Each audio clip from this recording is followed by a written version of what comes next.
Career పరంగా ట్రేడింగ్‌ని తీసుకోవడం అనేది అటు ఆలోచించడం అంటే నా పర్సనల్‌గా నేనేంటంటే అటు ఆలోచించే బదులు దీన్ని స్టాక్ మార్కెట్‌ని ఒక వ్యాపారంగా ఎందుకు ఆలోచించకూడదు అని చూస్తాను. అంటే ఇన్వెస్ట్‌మెంట్ పరంగా ఆలోచించండి. సో మీరు ట్రేడింగ్ చేసి పైకి వెళ్తూ కిందకి వెళ్తూ స్టాక్స్ పడడం, పెరగడం, మీరు స్టాక్ పెరుగుతున్నా మీకు హ్యాపీగా ఉండలేరు. అంటే ఎందుకు ఎక్కడ ఎగ్జిట్ కావాలి, పడుతుంటే నష్టం వెళ్తుందని ఆందోళనలో ఉంటారు. అక్కడక్కడే ఉందంటే అక్కడే ఉంది, పెరగటం లేదు, పట్టలేదని ఇటువంటి ఆందోళనలో ఉంటారు. ఎప్పుడైనా మీకు స్ట్రెస్సే అనమాట.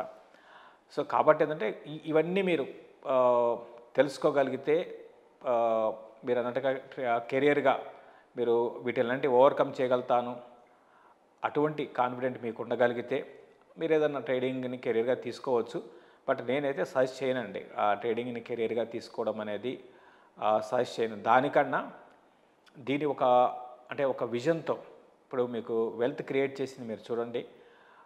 స్టాక్ మార్కెట్లో వెల్త్ క్రియేట్ చేసిన వాళ్ళందరూ కూడా అందరూ ఇన్వెస్టర్సేనండి. అది కూడా ఏంటంటే కొత్త బిజినెస్ పరంగా ఎటువంటి మార్పు ఎందుకు ఆల్రెడీ మనం ఇప్పుడు దాకా చెప్పుకున్నదే బాగా స్కిల్స్ డెవలప్ చేసుకోవాలి. వ్యాపారానికి సంబంధించిన స్కిల్స్ని డెవలప్ చేసుకోవాలి. సో దట్ ఆ విధంగానే మనం వెల్త్ క్రియేట్ చేయొచ్చు. ఈవెన్ తక్కువ డబ్బులతో కూడా మంచి కంపెనీస్ని ఎర్లీగా కొనుక్కుంటే అవే మల్టీ బ్యాగర్స్ కావడానికి అవకాశాలు ఉంటాయి. సో ఆ విధంగా చేయొచ్చు. అయితే మీరు అన్నట్టుగా ఏంటంటే ట్రేడింగ్నే కెరీర్గా తీసుకోవాలి అనుకుంటే మాత్రం చాలా రిస్కులు ఉంటాయి. దానికి తగ్గట్టుగా అవన్నీ మీరు ఆ రిస్కుల్ని మీరు బేర్ చేసి మీ తప్పులు మీరు తెలుసుకొని రిపీటెడ్ మిస్టేక్స్ చేయకుండా అన్నిటికన్నా ముఖ్యం ఎమోషన్స్ అండ్ స్టాప్ లాస్ ఇవన్నీ చేయగలిగితే చూసుకోవాలి. అది మీకు మీరు ఎవరికి వాళ్ళు టెస్ట్ చేసుకొని ఒక పీరియడ్ ఒక టైం పెట్టుకొని ఆ టైంలో సక్సెస్ ఉంటే కంటిన్యూ చేయడం, లేకపోతే దూరంగా ఉండడం బెటర్ అండి. స్టాక్ మార్కెట్ టెర్మినాలజీలో పోర్ట్ఫోలియో అంటారు కదండి. అంటే ఏంటి అసలు పోర్ట్ఫోలియో అంటే? దాంట్లో ఎన్ని షేర్స్ కొని పెట్టుకోవచ్చు అంటారు? పర్ఫెక్ట్గా పోర్ట్ఫోలియోలో స్టాక్స్ ఉంటే దేన్ని పర్ఫెక్ట్ పోర్ట్ఫోలియో అంటారు? పోర్ట్ఫోలియో అనేది స్టాక్ మార్కెట్ పరంగా అంటే అండి ఒక కొన్ని స్టాక్స్ అంటే డిఫరెంట్ సెక్టార్కి చెందిన స్టాక్స్ మనం దాన్ని మన పోర్ట్ఫోలియో అంటే మనం ఆ స్టాక్స్ని మనం కొనుక్కోవడం అనమాట. ఒకటిగా అంటే మామూలుగా ఏంటంటే ఒక తక్కువ స్టాక్స్ మనం కొనిపెట్టుకున్నాం అనుకోండి. ఒక 2-3 స్టాక్స్లో మనం ఇన్వెస్ట్ చేసాం.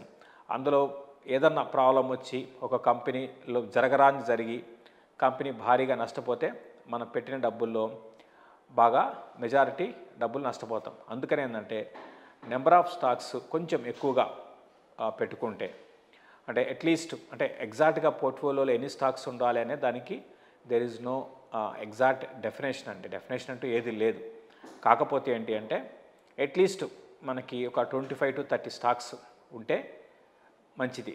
ఎక్కువ స్టాక్స్ ఉంటే ఏమవుతుంది అంటే మరీ ఎక్కువ కొంతమంది 100 స్టాక్స్ 120 స్టాక్స్ ఈ విధంగా ఉంటుంటాయి. బట్ ఆ విధంగా ఉంటే ఏంటంటే మనం మానిటర్ చేయలేము. ప్లస్ రిటర్న్ కూడా మనకి అంత ఎక్కువ రాదనమాట. అంటే పెరుగుతూ ఉంటాయి, పడుతూ ఉంటాయి. మానిటర్ చేయడం కష్టమవుతుంది.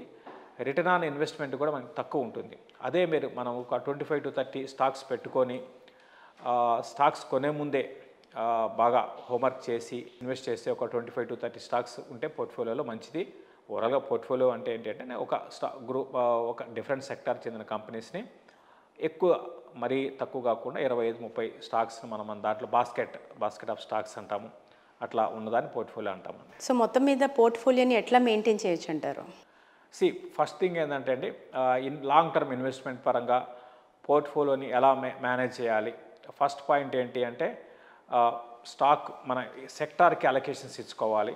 ఇప్పుడున్న పరిస్థితుల్లో ఏ సెక్టార్కి ఎక్కువ మనం ఇవ్వాలి, అదేవిధంగా మిడ్ క్యాప్కి ఎంత ఇవ్వాలి, లార్జ్ క్యాప్కి ఎంత ఇవ్వాలి, అదేవిధంగా స్మాల్ క్యాప్కి ఎంత ఇవ్వాలి, అదేవిధంగా ఎంతకుముందు అనుకుని కూడా సెక్టార్ మందులో వీటిలో సెక్టార్స్ని సెలెక్ట్ చేసుకోవాలి. సో ఈ విధంగా సెలెక్ట్ చేసుకున్న తర్వాత ఏం చేయాలి అంటే ఇన్వెస్ట్ చేసిన తర్వాత ఒకేసారి కాకుండా అంటే ఇప్పుడు మనం ఎప్పటికప్పుడు మార్కెట్ కండిషన్స్ని మనం అర్థం చేసుకోవాలండి. ఇప్పుడు బాగా పెరిగిపోయిన దృష్ట్యా ఇప్పుడు అందరూ కూడా ఏంటంటే ఒకేసారి బల్క్ అమౌంట్స్ కమిట్ చేయకుండా ఎస్ఐపి లాగా ఇన్వెస్ట్ చేయడం మంచిదండి. అంటే మనం మ్యూచువల్ ఫండ్లో ఇన్వెస్ట్ చేస్తాం కదా, నెలకి ఎంతో అంటే వాళ్ళ ఫైనాన్షియల్ దాన్ని బట్టి మ్యూచువల్ ఫండ్లో ఇన్వెస్ట్ చేస్తూ ఉంటారనమాట. సో దాని తగ్గట్టుగా సేమ్ అదే ఇక్కడ డిసిప్లిన్గా ప్రతి నెల ఇన్వెస్ట్ చేసుకుంటూ పోవడం ఇప్పుడున్న పరిస్థితులు చెప్తున్నాను. ఇన్వెస్ట్ చేసుకుంటూ పోతే మంచి రిటర్న్స్ రావడానికి అవకాశం ఉంటుందండి. సో శేషు గారు, ఇండియన్ స్టాక్ మార్కెట్ యొక్క టోటల్ మార్కెట్ క్యాపిటలైజేషన్ చూస్తే $5 ట్రిలియన్ చేరుకుంది దాదాపు 1 వీక్ బ్యాక్. ఇది ఆశావహ పరిణామమే అంటారా? ఒక రికార్డ్ అండి. సో 5 ఇండియన్ మార్కెట్ అంటే ఓవరాల్ మార్కెట్ క్యాప్ కానీ గమనిస్తే $5 ట్రిలియన్ వెళ్ళడం అనేది ఒక అంటే చెప్పాలంటే మన ఇండియన్ హిస్టరీలోనే ఒక అద్భుతం అని చెప్పచ్చు. సో అంటే ఇంతకుముందే మనం అనుకున్నట్టుగా పదే ఇదంతా దీని అంతటికీ కూడా ఏంటంటే బాగా విపరీతమైన డబ్బు అనేది అటు డైరెక్ట్గా రావడం జరిగింది. తర్వాత మ్యూచువల్ ఫండ్లో కూడా మనకి మళ్ళీ ఇనిషియల్గా కోవిడ్ టైంలో మ్యూచువల్ ఫండ్లో కొంచెం తగ్గింది. కోవిడ్ వచ్చిన తర్వాత ఒక 1 ఇయర్ 1.5 ఇయర్ కొంచెం మ్యూచువల్ ఫండ్లో ఇన్ఫ్లోస్ లేవు. బట్ లాస్ట్ ఒక 1.5 ఇయర్లో మళ్ళీ మ్యూచువల్ ఫండ్లో బ్రహ్మాండమైన ఇన్ఫ్లోస్ మనం చూస్తున్నాం అనమాట ఎస్ఐపి ద్వారా. సో అదొకటి. తర్వాత రీటైల్ ఇన్వెస్టర్స్ ఎప్పుడూ లేని విధంగా ఈరోజు రీటైల్ ఇన్వెస్టర్స్ స్టాక్ మార్కెట్లోకి రావడం, వాళ్ళందరూ కూడా పెద్ద అంటే చిన్న అంటే ఇంతకుముందు చూస్తే సైజ్ చూస్తే ఒక 5 లక్షలు 10 లక్షలు ఉండేది. ఇప్పుడు చాలామంది దగ్గర ఈవెన్ 40 lakhs 50 lakhs ఈ విధంగా పెద్ద ఎత్తున ఇన్వెస్ట్మెంట్స్ అనేది స్టాక్ మార్కెట్లోకి రావడం చూసాము. సో మేము ఇన్వెస్టర్స్ మీట్స్ మేము రెగ్యులర్గా కండక్ట్ చేస్తూ ఉంటాం. సో మన తెలుగు స్టేట్స్లోను తర్వాత వేరే స్టేట్స్లోను.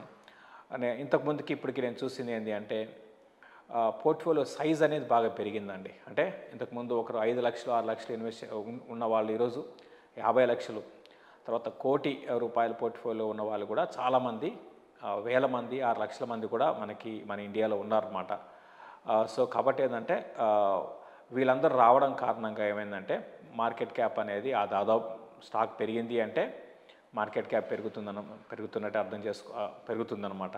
అదేవిధంగా ఇండియన్ యొక్క మీరు అన్నట్టుగా 5 ట్రిలియన్ ఓవరాల్గా మార్కెట్ క్యాప్ ఇండియన్ మార్కెట్స్లో మనం చూసాము. But at the same time ఇట్లా పెరిగే కొద్దీ ఏదైనా సరే రిస్క్ అనేది కూడా పెరుగుతూ ఉంటుంది, అది గమనించండి. సో కాబట్టి ఏంటంటే ఇటువంటి టైంలో మనం చేయాల్సింది ఏంటంటే ఏదైతే మనకి వాల్యూ పరంగా అందుబాటులో ఉందో, ఎక్స్పెన్సివ్ కాదో వాటిట్లోనే ఉండడం అనేది కరెక్ట్ అండి.